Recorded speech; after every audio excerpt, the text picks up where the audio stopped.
Your son doesn't look like you because he isn't yours, and Sarah knows exactly which of the two men is his real father. The words hang in the air like shattered glass. My wife's best friend, Jessica, sways slightly on her bar stool, mascara streaking down her cheeks as she immediately claps a hand over her mouth. The wine in her glass trembles, catching the amber bar lights, creating little dancing shadows on the scratched wooden surface between us. I can't move, can't breathe. The bourbon in my hand might as well be concrete. "I'm sorry," Jessica whispers, her voice cracking. "I'm so sorry, David. I shouldn't have...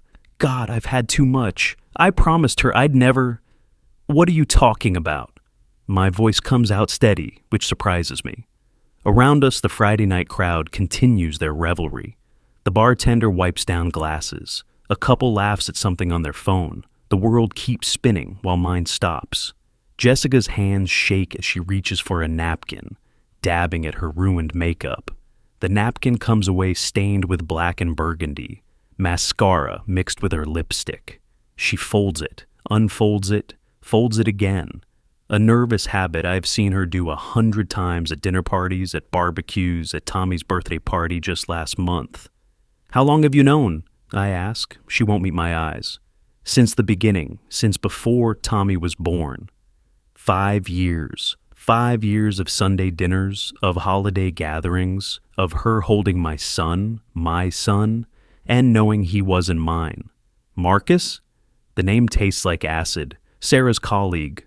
The one who always worked late with her on those big accounts.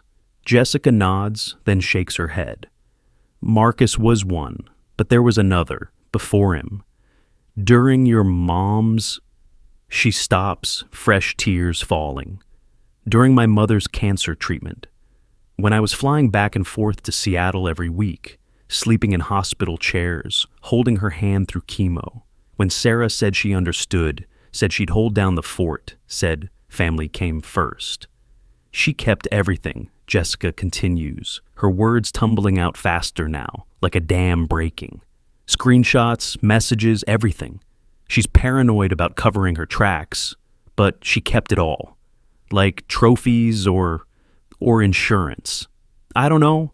It's on her old laptop, the silver one she said died last year. The laptop that's sitting in our garage, in a box marked electronic recycling that she never quite got around to taking to the center. I stand, pulling out my wallet. The wedding ring on my finger catches the light. 14 years of promises, reflecting nothing but lies. I drop 3 20s on the bar. "David, wait!" Jessica grabs my arm. "There's more. About the money, the accounts. She kept screenshots of everything. Check her old laptop." I pull away, gently but firmly. Whatever else there is, I need to process this first. I need to see it for myself. The bar door chimes as I push through it, the cool October air hitting my face like a slap. My phone buzzes. "Sarah. Where are you? Dinner's getting cold." The drive home takes 17 minutes. I know because I count every second, my hands gripping the steering wheel so tight my knuckles go white. The familiar streets of our neighborhood look different somehow. The Johnsons' Halloween decorations seem grotesque. The Petersons' perfect lawn feels like a mockery. Every house holds a family. Real families. At a red light, I catch my reflection in the rearview mirror. David Chen, 38, software engineer, husband, father. Tommy has my nose, everyone always said. My mother's eyes. Except my mother died thinking she had a biological grandson. The light turns green. I pull into our subdivision, Maple Grove Estates, where the trees are actually oaks and nothing about it feels like home anymore. The garage door is already open. Sarah's standing there, silhouetted against the kitchen light, arms crossed. She's wearing the apron Emma made her in art class. World's best mom, in purple puffy paint. "Where were you?" she asks as I get out of the car. "Jessica called, said you left the bar upset." Of course she did. The group chat. They always have each other's backs. "We need to talk," I say, walking past her into the house. The kitchen smells like lasagna, My mother's recipe, the one Sarah asked for specifically when we were dating. She set the table for 4. Tommy's superhero placemat. Emma's horse-themed one. The kids must be upstairs. Is this about your promotion? Sarah asks, following me. Because I told you, we can make it work without the raise. We always do. She's good. Even now, even knowing that Jessica probably gave her a heads up, she's playing the concerned wife. Her brown hair is pulled back in the messy bun I used to love. She's gained a little weight since Tommy was born, or since she gave birth to another man's child. But it suits her, makes her look softer, maternal. Where's your old laptop? I ask. She freezes, just for a second, just long enough. Why would you need that? It's broken. Is it? David, what's going on? You're scaring me. She reaches for my hand. I pull back. Ask Marcus yourself. The color drains from her face. There it is, the confirmation I didn't want. I don't know what Jessica told you, but she's been drinking a lot lately. Since her divorce. Stop. I hold up my hand. Just stop. Where's the laptop, Sarah? She straightens and I see it. The shift. The calculated decision to change tactics. The garage, in the recycling box.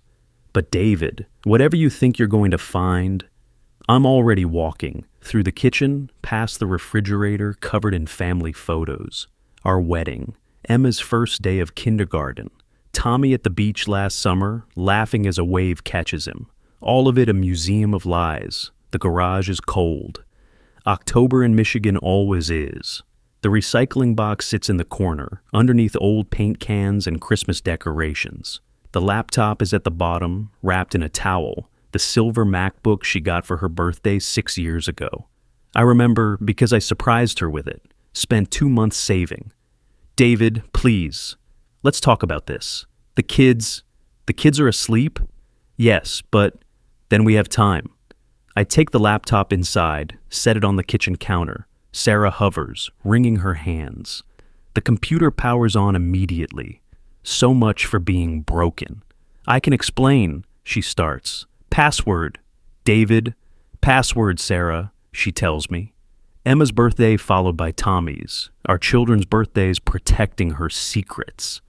I navigate to her messages app. The archived conversations are all there. Marcus, someone named Ben, someone named Alex. I click on Marcus first. The dates. They match when I was at Mom's funeral. The messages load like a punch to the gut. They're explicit. They're detailed. They're date-stamped for the week I buried my mother. I was lonely, Sarah says quietly. You were gone so much, and Marcus was February 15th, I read from the screen. The day of her funeral. Can't wait for you to come over tonight. David's staying in Seattle an extra day. I look up at her. I stayed to pack up her apartment, to donate her things to the cancer ward, and It was a mistake. It meant nothing. Tommy was born November 23rd. I do the math out loud. 9 months after February. She's crying now. Ugly crying. The kind where her face gets blotchy and her nose runs. You can't know that for sure. We were trying then too, remember? We were trying. I scroll up. More messages, photos, things I can't unsee. Then I find it, the folder labeled insurance. My hand freezes over the trackpad. If you've ever had that gut feeling something was wrong, that instinct you pushed down, rationalized away, told yourself you were being paranoid about, you know this moment, the second before you open the door, you can't close again. I click. Bank statements, joint accounts I didn't know existed. Life insurance policies with Sarah as the sole beneficiary, my signature forged with practiced precision. Credit cards in my name I've never seen. The debt alone is $60,000? My voice cracks. Sarah sinks into a kitchen chair. I can explain all of it.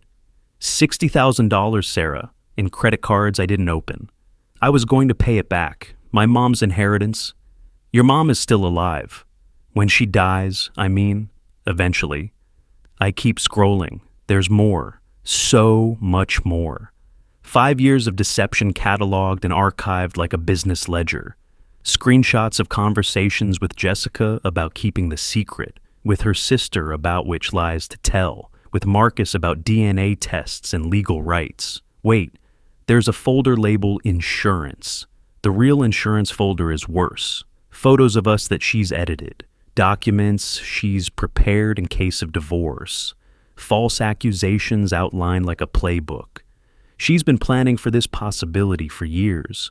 Tommy's drawing from yesterday sits on the counter, a crayon family, stick figures holding hands.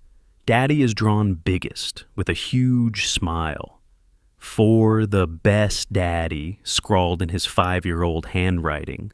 Should I throw this away too? I ask, holding up the drawing. Since apparently I'm not... You are his father. Sarah stands, fierce now. You raised him. You're the only father he knows. But not his biological father. She doesn't deny it. Can't deny it. The evidence is all here in black and white and blue message bubbles. Upstairs a door opens, small feet on the landing. Daddy?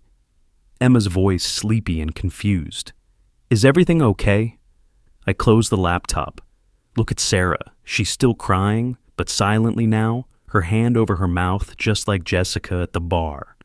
Everything's fine, sweetheart, I call up. Go back to bed. Okay, love you, Daddy. Love you too. The feet retreat. A door closes. Sarah and I stand in our kitchen. This kitchen where we've shared 1,000 meals, where Emma took her first steps, where Tommy learned to count using chocolate chips. And we both know it's over. Not the family, not yet, but us. This marriage built on shadows and lies. I need you to leave, I say quietly. Pack a bag. Go to your sister's, Jessica's. I don't care. But you need to leave tonight. You can't just kick me out. This is my house, too. According to these documents, you've been planning to take it anyway. I tap the laptop. But right now, I need space, and the kids need to not see this, so please, just go. She looks like she wants to argue, then deflates. Can I say goodbye to them? They're asleep. I know, I want to see them. I nod. She goes upstairs. I hear her footsteps in Tommy's room first, then Emma's. 20 minutes later, she comes down with a suitcase. David, we'll talk tomorrow, with lawyers. She nods, takes her keys from the hook by the door, the hook Tommy made in preschool, painted rainbow colors. I do love you, she says. That was never a lie. The garage door closes. Her car starts. The sound fades into the distance. I sit at the kitchen table and open the laptop again. There's so much more to read, so much more to understand. But first, I pour myself a scotch. The good stuff. The 18-year we were saving for our 15th anniversary next month. And I let myself feel it all. The rage, the betrayal, the humiliation, the fear. Because tomorrow, I have to figure out how to be a father to children who might not be mine, how to untangle 5 years of financial deception, how to rebuild a life from foundations that were never there. But tonight, I just need to understand the truth. The laptop screen glows in the dark kitchen as I open the next folder. The scotch burns less with each sip.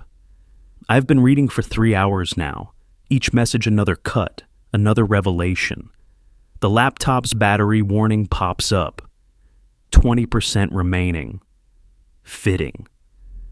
That's about what's left of my marriage, too.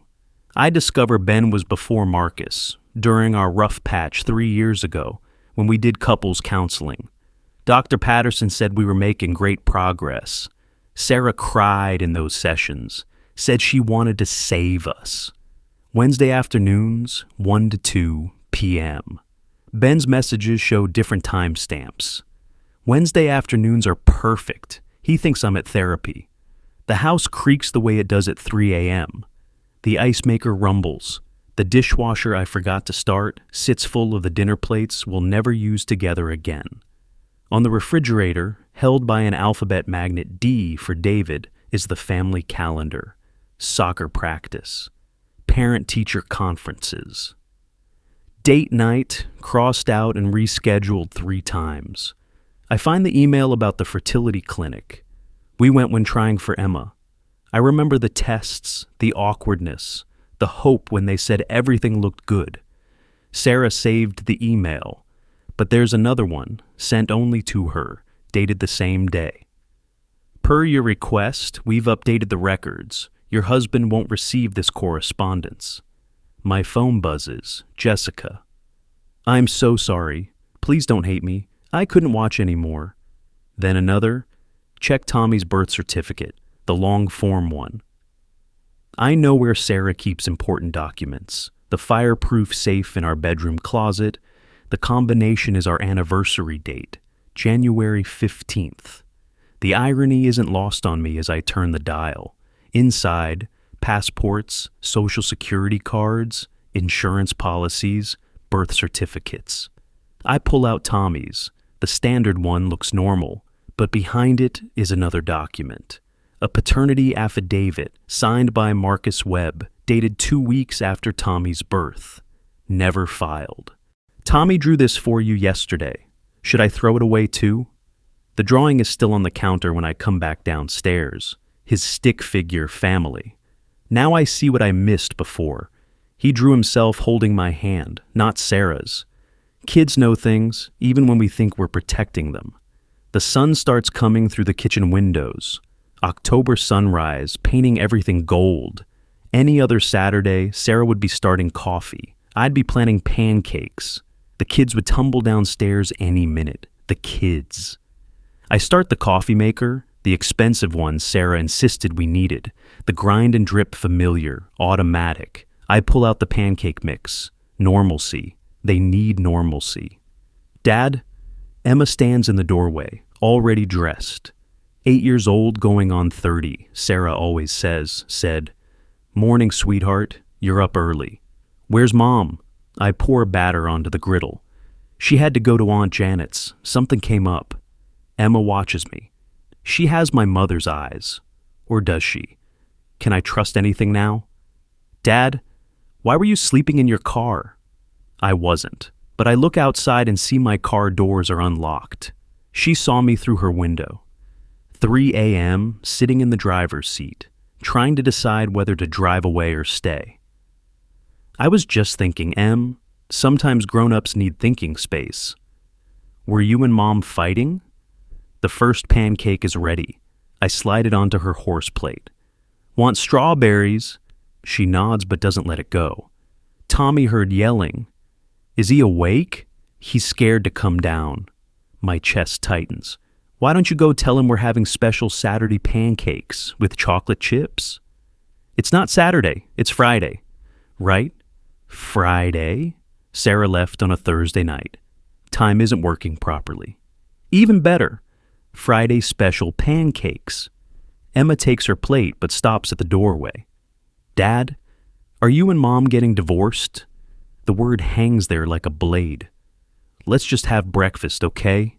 One thing at a time. She nods, wise beyond her years, and goes to get Tommy. He comes down clutching his teddy bear. Mr. Buttons, creative name courtesy of a 2-year-old Tommy. His dark hair sticks up in the back. Marcus has dark hair. I have dark hair. Half the world has dark hair. Morning, buddy. Hi, Daddy. He climbs into his chair. Where's Mommy? At Aunt Janet's. Is she sick? Nobody, just visiting. He accepts this the way 5-year-olds do. Can I have dinosaur pancakes? I make him dinosaurs. Emma helps, pointing out where the tails should be. We eat breakfast like it's any other morning. Except the coffee mug, Sarah's world's best mom mug, sits in the sink, a hairline crack running down its side from when I gripped it too hard reading about Valentine's Day. She was supposedly at a work conference. The receipts show a hotel downtown, 40 minutes from our house. Dad, you're burning the pancake, Emma says. I flip it, ruined. I toss it and start another. After breakfast, I set them up with a movie. Emma knows something's wrong but plays along. Tommy just wants to watch superheroes save the day. If only. I call in sick to work, then search for divorce lawyers. The third one I call can see me today. Emergency consultation. Patricia Chen, no relation despite the name, specializes in custody cases involving paternity disputes. Can you bring any documentation? She asks. I look at the laptop. Yes. And Mr. Chen, don't do anything rash, don't move money, don't change locks, don't post anything online. Just come see me first. Janet agrees to watch the kids, Sarah's sister, but she sounds strange on the phone, distant. Just bring them over, she says. Sarah's not here. When I tell the kids we're visiting Aunt Janet, Tommy cheers. Emma watches me carefully. For how long? Just a few hours. Janet opens the door before we knock. She looks tired, older. She hugs the kids, sends them to play with their cousins in the basement. She told me, Janet says once they're gone. Everything. Did you know? She shakes her head. Not about Marcus, not about Tommy. The name catches in her throat. But I knew something. At your wedding. Your rehearsal dinner, actually. She was crying in the bathroom, said she wasn't sure. I thought it was just nerves. In this state, you have exactly 30 days to contest paternity. Patricia Chen's office is clean, minimal, intimidating. She's younger than her voice suggested, maybe early 40s, with kind eyes that have seen too much. Once you file, it starts a clock, she continues. Testing, custody evaluation, asset division. It's going to get ugly. It's already ugly. She reviews the laptop evidence, taking screenshots, making notes. Her expression doesn't change, even at the worst parts. The financial fraud is significant, the forgery especially. That's criminal. I don't want her in jail. The kids need at least one stable parent. I understand. But this gives us leverage. She pulls out a DNA test kit. First things first, we need to know what we're dealing with. Both kids. The kit looks so small. 2 swabs that will answer everything or destroy everything. What if I can't finish? You're their father either way, Patricia says. You've been there since birth, changed diapers, taught them to ride bikes. Biology doesn't erase that. But legally it's complicated, but we'll fight. I take the kit. And if they're not mine, then we fight harder. Back at Janet's, I swab the kids' cheeks during snack time. Just a game, I tell Tommy. Emma doesn't ask. That night, I tuck them into the guest beds at home. Sarah's called 17 times. I don't answer. Daddy, Tommy says as I'm leaving his room. When is Mommy coming home? Soon, buddy. You'll always be my dad, right? Even if Mom says different? My throat closes. Always, buddy, no matter what. Promise, promise. Emma reads in her bed, but she's not turning pages. You okay, Em? Mom texted me. I freeze. What did she say? She shows me her tablet. Miss you, baby. Daddy and I just need some space. Be good. That's all? Emma nods. Then, are we going to have to choose? Choose what? Who to live with? 8 years old. She shouldn't know these things. No, sweetheart, no choosing. We'll figure it out. Lily's parents divorced. She had to choose. Lily from soccer. I remember her parents. They seemed happy. Every family is different. But we're still a family, right? Always. I kiss her forehead, turn off the light. In the hallway, I hear her crying softly. But when I open the door, she pretends to sleep. The house feels cavernous at night. I submit the DNA tests through the overnight medical courier Patricia recommended. Results in 72 hours. 72 hours to wonder if my entire identity as a father is real. I try to sleep in our bed but end up on the couch, the living room where Tommy learned to walk, where Emma built her first Lego castle, where Sarah and I slow danced to our wedding song Last Anniversary. No, not Last Anniversary. I was traveling for work last anniversary. Sarah said she understood. Saturday arrives gray and drizzling. The kids watch cartoons. I make breakfast again. The world's best dad mug sits on the counter. When did that crack happen? I don't remember breaking it. Around noon, a car pulls up. Not Sarah's, a silver Lexus. Sarah's mother, Catherine, doesn't knock. She uses her key. "Grandma!" Tommy runs to her. She hugs him, but her eyes find mine over his head. "Take your sister upstairs, sweetheart. Grandma needs to talk to Daddy." They go, confused but obedient. Catherine sits at the kitchen table. 73 years old, sharp as a blade, dressed like she's going to church. "I knew about Marcus. I tried to warn you at the rehearsal dinner." The words land like a slap. "What?" "Not about the affair. Not then, but about him. About who he was. I saw how she looked at him.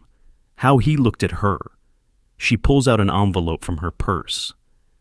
"I hired a private investigator 6 months before your wedding. Inside are photos, Sarah and Marcus, dated 2 weeks before I proposed. Why didn't you tell me?" I tried. At the rehearsal dinner, I'd had some wine, Dutch courage. But Sarah... Catherine's voice breaks. "She's my daughter. I thought if you married her, she'd change. You were so good for her, so stable, so convenient. No, she loved you, loves you, in her way. Her way involves other men and credit card fraud." Catherine nods. "Her father was the same. I spent 40 years pretending not to know." She stands, straightens her dress. "The children, whatever happens, I need to see them. Of course. And David, the boy, Tommy. I had my suspicions, the timing.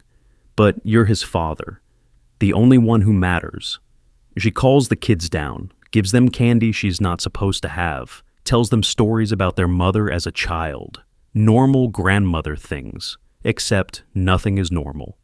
After she leaves, I find a note she's left behind. Sarah's at the Marriott downtown, room 412. She's not alone. I tear it up, then tape it back together. "Information is power," Patricia said. The afternoon stretches. Emma has a soccer game. I'd forgotten. "We don't have to go," she says, seeing my face. "No, we're going. What matters more? I want to ask someone, biology or chosen commitment. But I know the answer. It's not even close. We go to soccer. I cheer too loud. Other parents notice Sarah's absence but don't ask. Emma scores 2 goals. Tommy eats too many snacks. Normal Saturday things. That evening, my phone rings. Patricia. "The lab got the samples. Rush processing confirmed. Results Monday morning." Monday? Not 72 hours? I pulled strings. DNA doesn't lie, David. Whatever the results, we'll deal with it. "But Emma is yours." I end the call, look at my children doing homework at the kitchen table. Emma helps Tommy with his letters. He draws the number 5 backward. She patiently corrects him. The doorbell rings. Through the peephole, I see Jessica holding a box. "These are Sarah's," she says when I open the door. "Things she left at my place. I thought you should see them." Inside, more evidence. Letters, cards. A pregnancy test, positive, dated wrong for either child. Another pregnancy, another secret. "When?" I ask. "Last year, when you were in Boston for that conference." "What happened to it?" Jessica looks away. "She took care of it." "Marcus?" "The other one, Alex." Another name, another devastation. "How many were there?" "That I know of?" 3. "But David..." She hesitates. "She kept journals. They're in there." After she leaves, after the kids are asleep, I read them. Sarah's perfect handwriting documenting her imperfect choices. The guilt, the thrill, the justifications. One entry stops me cold. "D is too good. He'd be better off without me, but I can't let go. He's my anchor, my safe place, even if I don't deserve him." Dated last month. Tommy cries out in his sleep, night terrors. He's had them since he was 3. I go to him, hold him until the shaking stops. Daddy's here, I whisper. Daddy's always here. We don't leave, he mumbles, half asleep. Good guys don't leave. Something he heard from a superhero movie. Or maybe something deeper. Either way, he's right. We don't leave. Even when everything is broken. Even when we don't know if they're ours. We don't leave. Sunday passes in a blur of normal. Pancakes. Church. We still go. Creatures of habit.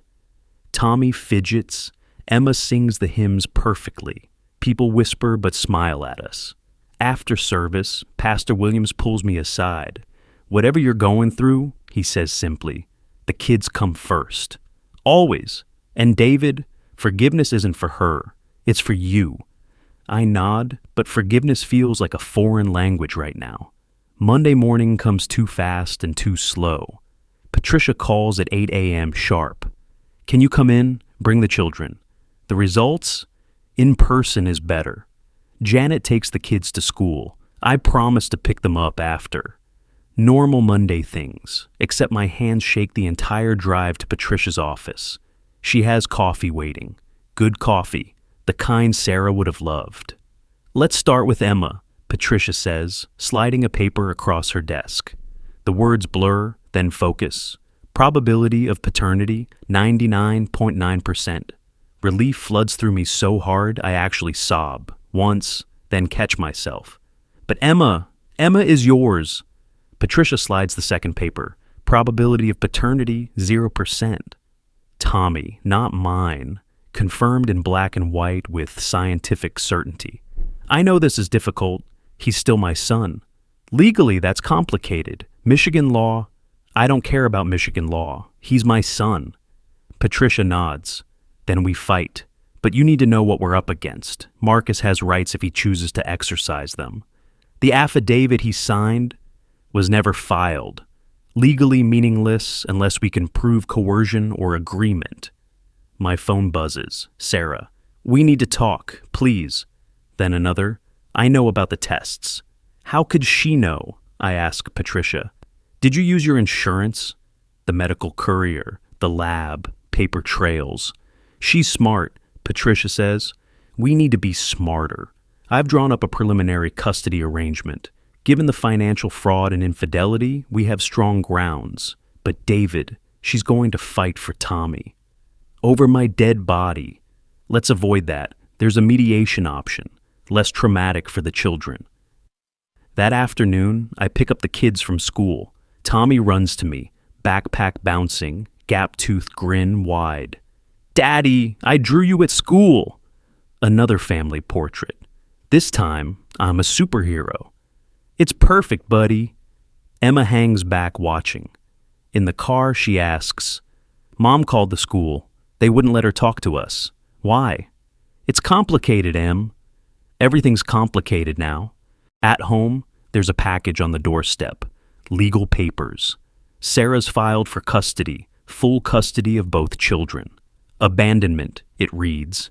Emotional abuse, creating unstable environment. The audacity burns like acid. Patricia calls before I can punch a wall. I expected this. Don't respond. Don't engage. We have mediation Thursday. Thursday, 3 days. Keep everything normal until then. Document everything. Every meal, every homework session, every bedtime story. Show you're the stable parent. So I do. Monday, homework, dinner, tacos, Tommy's favorite, bath time, stories. Tuesday, Emma's piano practice, Tommy's play date, family movie night. Wednesday, school pickup, park, ice cream, even though it's October. Dad, Emma says, chocolate dripping on her hand. Are you keeping us? What do you mean? Lily said sometimes dads leave after divorce.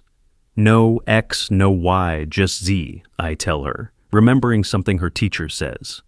No leaving, no giving up, just staying, forever. She nods, serious as a judge. That night, Sarah's mother calls. She's losing it, Catherine says. The hotel kicked her out. Marcus won't answer her calls. She's staying with some friend named Alex. Alex, the third man, the one from the terminated pregnancy. Not my problem, Catherine. No, but she's still their mother. Whatever she's done to you, don't let her disappear from their lives entirely. That's up to her. Your Honor, we'd like to present new evidence. Marcus wants to testify. Thursday. Mediation. A conference room that smells like old coffee and desperation. Sarah's across the table, looking hollow. Her lawyer, an aggressive woman named Denise, spreads photos across the table. Me sleeping in the car, the empty scotch bottle, screenshots of concerning Google searches about paternity law. My client has concerns about Mr. Chen's mental state, Denise starts. Patricia slides our evidence across. The forged signatures, the credit cards, the affairs. My client has concerns about Mrs. Chen's criminal activities. The mediator, a tired-looking man named Judge Harrison, reviews everything. This is about the children, he says finally. Not your marriage. Mrs. Chen, you're seeking full custody. On what grounds? He kicked me out of my home, separated me from my children. After discovering extensive infidelity and financial fraud, Patricia counters. Alleged, Denise says. Documented. We have receipts, screenshots, a paternity test showing Mrs. Chen knowingly committed paternity fraud. Sarah flinches at fraud. I made mistakes, she says directly to me, ignoring the lawyers. But I'm their mother. Tommy needs me. Tommy needs stability, truth, a parent who doesn't lie to him every day of his life. You're not even his? She stops, but it's too late. His what? I lean forward.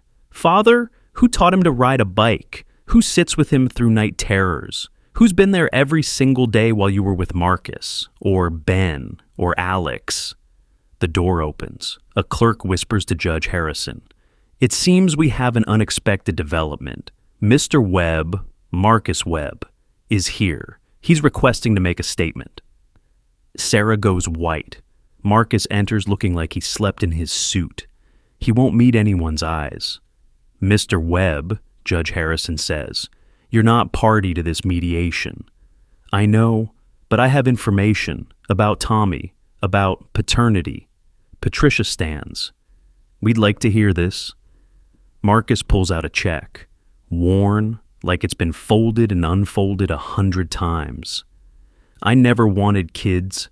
I paid her to keep quiet. The room goes silent. Excuse me?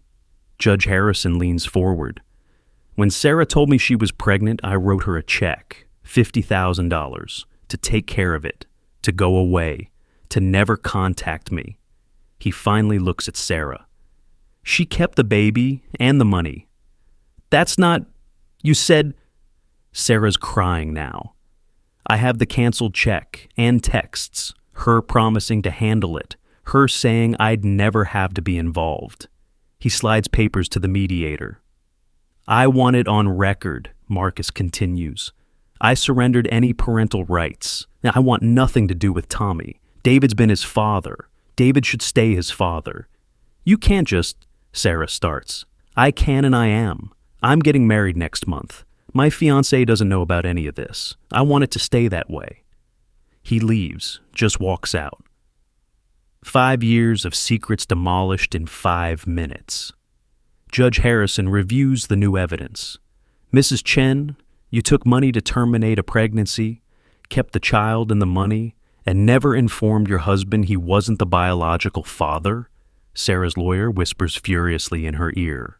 We need a recess, Denise says. During the break, I stand outside, letting the October air cool my rage. Patricia joins me. This is good, she says. Marcus's statement changes everything. He just abandoned his son. No, he abandoned a biological connection to a child who already has a father. There's a difference. When we reconvene, Sarah looks defeated. My client is willing to discuss joint custody, Denise says. Supervised visitation, Patricia counters, pending completion of therapy and financial restitution. That's insulting. That's generous, given the fraud charges we could file. They negotiate. I watch Sarah across the table. 14 years, 2 children, thousands of memories. And I don't know her at all. The children will remain in the family home with Mr. Chen, Judge Harrison finally says. Mrs. Chen will have supervised visitation, increasing to unsupervised pending therapeutic progress. Financial assets will be frozen pending forensic accounting. What about Tommy? Sarah asks. Legally? Mr. Chen has been Tommy's father since birth. Mr. Webb has surrendered any claim. Unless Mr. Chen chooses otherwise, nothing changes. I don't choose otherwise, I say firmly. Sarah nods, crying silently. The kids chose. They want to stay with you. Outside the courthouse, Sarah approaches me. David, wait. I stop but don't turn. I'm sorry. I know it doesn't mean anything, but I'm sorry. It doesn't mean anything. I love them. Whatever you think of me, I love our children. Then be better for them. I'm trying. I'm getting help. Real help this time. I turn. She looks smaller somehow, diminished. Every Wednesday and Saturday, I say. 2 hours, supervised. That's all? It's a start, she nods. Can I say goodbye, properly? They're at school. After, I consider. 1 hour, Janet will be there. That afternoon, I watch from the kitchen as Sarah hugs the children in the living room. Tommy clings. Emma stands stiff. Sarah whispers something to each of them, hands Emma an envelope, kisses Tommy's head. Be good for Daddy, she says. Where are you going? Tommy asks. I need to get better, but I'll see you soon. Are you sick? Something like that. She looks at me over their heads, mouths, thank you, then leaves. Emma hands me the envelope. She said to give this to you later, but inside is a single key, our old apartment, the one we lived in before Emma was born, where we were happy, or where I thought we were. What is it? Emma asks. Nothing important. Life finds rhythm. Breakfast, school, homework, dinner, bedtime. Wednesdays, Sarah visits. Saturdays, too. Supervised by Janet or Catherine. The kids adapt the way kids do. Tommy still has night terrors. Emma still gets straight A's. The world's best dad mug gets repaired with gold glue. Some Japanese thing Emma learned about in art class. More beautiful for having been broken, she says. 3 months pass, then 4. Sarah completes therapy, starts paying restitution, gets a job, a real one, not the MLM schemes she used to dabble in. The supervised visits become unsupervised. She never misses one. One Saturday in March, Tommy asks her directly, Are you and Daddy getting back together? No, sweetheart. Why? She looks at me. Sometimes people break things that can't be fixed. Like Dad's mug? No, Dad's mug could be fixed. Some things can't. But you still love us? More than all the stars. He accepts this. 5, almost 6 now, is good at accepting. That night, Emma finds me on the porch. Dad, are you happy? Strange question from a 9-year-old. I'm working on it. Miss Katie is nice. Katie, Tommy's teacher. She's been helping him with reading, staying after school. We've had coffee twice, maybe 3 times. She is nice. Tommy told her you make the best pancakes. Did he? She said she loves pancakes. I smile. Emma, are you trying to set me up? Mom has someone. Alex. She thinks we don't know. Kids know everything. How do you feel about that? She smiles more, real smiles, not the fake ones. And how do you feel about Ms. Katie? She smiles at you, and you smile back. Real smiles. 6 months after that, October night at the bar. A Saturday. Spring now. The divorce finalized last month. Clean. As clean as these things get. We're at the park. Tommy's on the swings. Emma's reading. Katie's here. It's not a coincidence anymore. She pushes Tommy higher, and his laugh carries across the playground. He's lucky to have you, she says, sitting beside me on the bench. He's not mine, biologically. I told her everything last month. She didn't run. Does he know? Someday, when he's older, when it matters. It won't matter, not to him. How do you know? She smiles. Because I was adopted, my dad. My real dad told me when I was 16. You know what I said? What? No biology, no blood, just love. He cried. Tommy runs over, Katie chasing him. He crashes into my legs. Daddy, Miss Katie says we can have ice cream. Does she? Katie blushes. I might have mentioned ice cream. Please, Daddy? Emma looks up from her book. I want mint chip. Since when do you like mint chip? I ask. Since Miss Katie said it's her favorite. We get ice cream. Tommy gets it everywhere. Katie helps clean him up with the practiced ease of someone who wrangles 5-year-olds professionally. Emma watches everything, approving. Sarah calls that evening, our first normal conversation. Tommy said you're seeing someone. It's new. Good. You deserve good. How's Alex? Patient. He knew about everything, still stayed. That's something. David, the papers came. For Tommy, the adoption ones. After the biological father relinquishes rights officially. And I'll sign if you want to adopt him. Legally, I mean. He's already mine. I know, but this makes it official, forever. Send them over. That night, I tuck Tommy in. He's got a new drawing on his wall.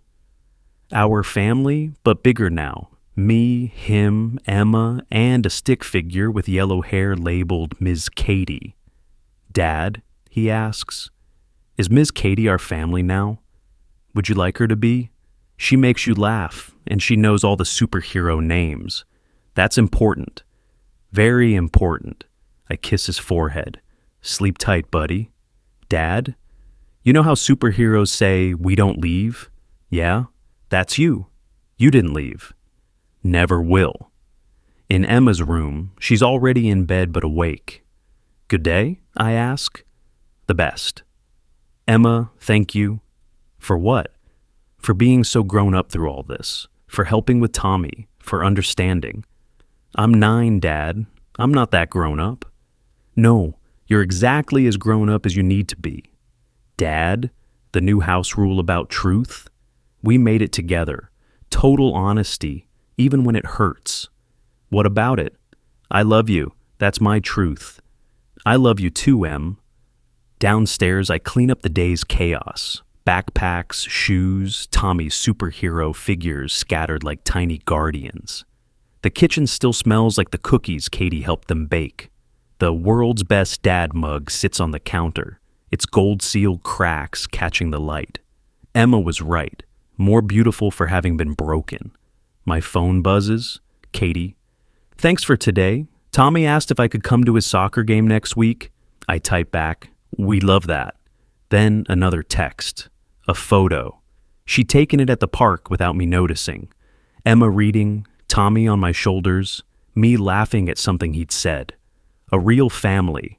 Not perfect, not unbroken, but real. I save it to my phone, then print it out. Tomorrow, I'll put it on the refrigerator, right next to Tommy's drawing, right where our old family photo used to be.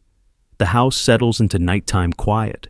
Somewhere across town, Sarah's learning to be alone, to be better, to rebuild what she can. Marcus is married now, according to LinkedIn. Good for him, or not my concern. Jessica still texts sometimes, apologies mostly. I don't respond, but I don't block her either. Someday, maybe forgiveness, not today. Tomorrow, Katie's bringing coffee before school, drop-off. Emma has a science fair project about families, all kinds of families. Tommy has his first t-ball practice, life, continuing, different, but whole. I check the locks, turn off the lights, pause at the mantle where our wedding photos used to be. Now it holds the kids' artwork, Tommy's handprint in clay, Emma's poetry award, the adoption papers ready to file, making legal what's always been true. He's my son, she's my daughter, we're a family. We don't leave, I whisper to the quiet house. No matter what, we don't leave. And we haven't, and we won't. And in the morning, we'll make pancakes. Share your own story of found family, the people who chose you when they didn't have to. Use Sexia Real Family Stories. The best ones might feature in our next episode. Because in the end, real families aren't made by blood or law or DNA tests hidden in fireproof safes. They're made in the staying, in the choosing, again and again, to show up, to make the pancakes, to fix the broken mugs with gold. Some stories end with blood. The best ones, they begin with choice.